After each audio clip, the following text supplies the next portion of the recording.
बोलो कार्तिक के ठाकुर की जय, तुलसी मैया की जय। कार्तिक महात्म 29वां अध्याय। कथा शुरू करने से पहले हमें गणेश जी महाराज जी का ध्यान करके उनकी कथा का श्रवण करना चाहिए।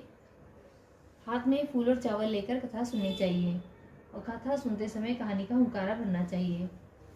बोली गणेश जी महाराज की जय।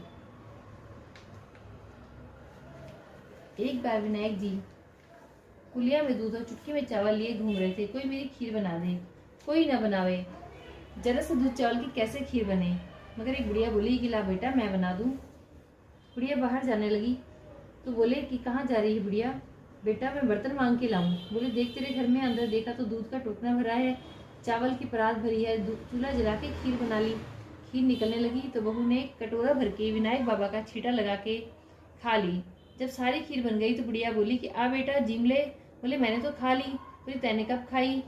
जब तेरी बहू ने खाई। बुढ़िया बोली बहू तैने खीर झूठी कर ली। बोली हाँ जी खीर निकल रही थी, मैंने कटोरा भर के विनायक का छींटा लगा के खा ली। विनायक से बुढ़िया बोली कि अब क्या करूं। गणेश जी बोले कि खा ले और बांट दे। बुढ़िया खीर बांटने लगी तो दुनिया चर्चा करने लगी, कल तो यह भूखी मरती थी, आज खीर कैसे बांट रही है।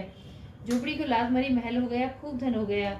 जैसे विनायक बाबा बुढ़िया माई पे कृपा करी ऐसे हम सब पे करना, कहते सुनते हुंकारा भरने वालों पे करना। बोली गणेश जी महाराज की जय। कार्तिक महात्म 29वां अध्याय। राजा पृथु ने नारद जी से पूछा, कृष्णा और वेणी की नदी के तट पर वैश्य और कलह का उद्धार हुआ था। मैं जानना चाहता हूँ कि यह दो नदियों के संगम का प्रभाव था या क्षेत्रों का। हे धर्म के जानकार नारद जी, मुझे संदेह है, कृपया बताइए। नारद जी ने कहा कि कृष्णा तो साक्षात कृष्ण का शरीर ही है और वेणी महादेव का रूप है। दोनों के संगम के प्रभाव को ब्रह्मा जी भी कहने में असमर्थ हैं।